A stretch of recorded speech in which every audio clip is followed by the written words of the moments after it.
Hi Ben, nice to see you today. Just a good work in today's session. Just want to recap what we discussed in today's lesson. First of all, I'll just show you the videos and the swings that we took.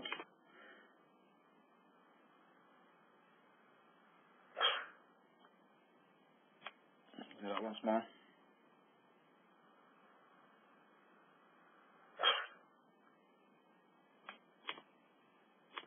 And one in the middle.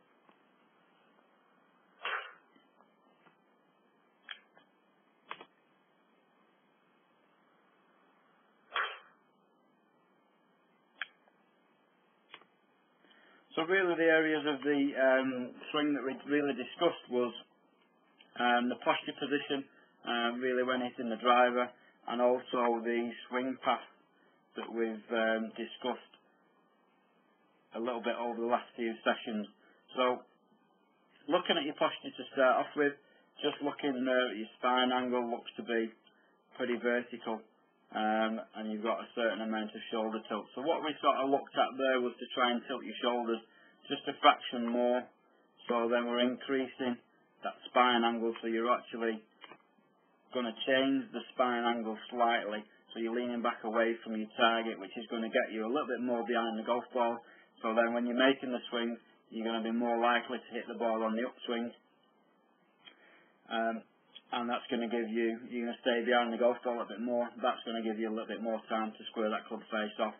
By having your spine angle a little bit too steep like that, or a little bit vertical, when you transferred your weight, you was getting hitting the ball on the downswing and getting underneath it a little bit and skying the ball. Just changing that spine angle helps you to stay more behind the golf ball, hit it on the upswing.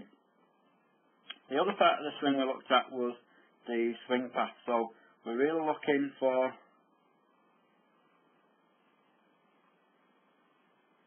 the path of the club through the golf ball. Now you work quite a lot on getting the club on the inside back into the golf ball. Now looking at that position, it's just creeping slightly outside the golf ball, but it's certainly much better than it was in the past. But then we're looking more sort of after impact and then early into the follow-through position, just as the club's slightly outside the golf ball and your arms there are pulling the club back on the inside a little bit too quickly. So just as we're looking at this position now, ideally in that position, we should still really be able to see your arms a little bit more there in front of your body, where you can just see the pulling action of your arms on the inside. They're just bringing your hands a little bit too much on the inside. So if we have a quick comparison there with Luke Donald, as he's coming into that golf ball, and see as his club, the path of his club comes slightly from the inside there, and then works down his target line. So in that position there, we can still see his hands have not been pulled on the inside, and they're still very much in front of his body, naturally rotating around that body as well.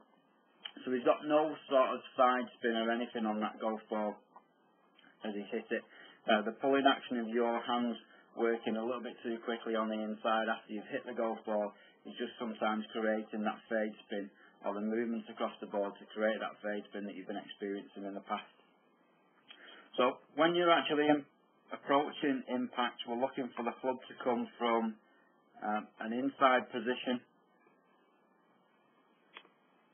So we're looking for the club to come from this type of position there, and then we're looking for your club to continue down your target line and then naturally and gradually come back on the inside, where your arms are going to be more down towards your target line there.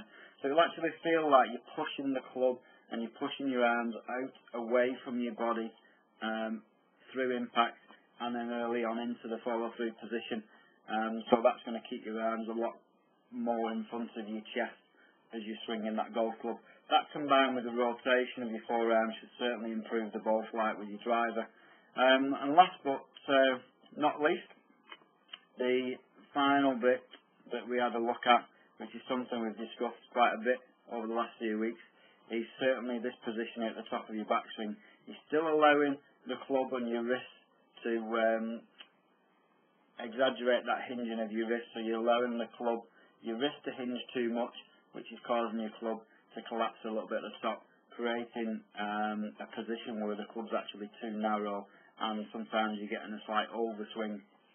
So we're working there on keep maintaining the 90 degrees wrist cock, and then certainly shortening the golf swing, keeping it at 3/4 and maintaining good control over that.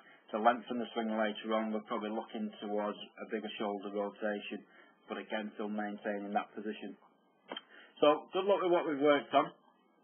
I know you're having a little bit of a practice session now, and see how it goes. I'm here if you need me, so if you ever want any help with anything, just give me a call. But I look forward to seeing you again very soon.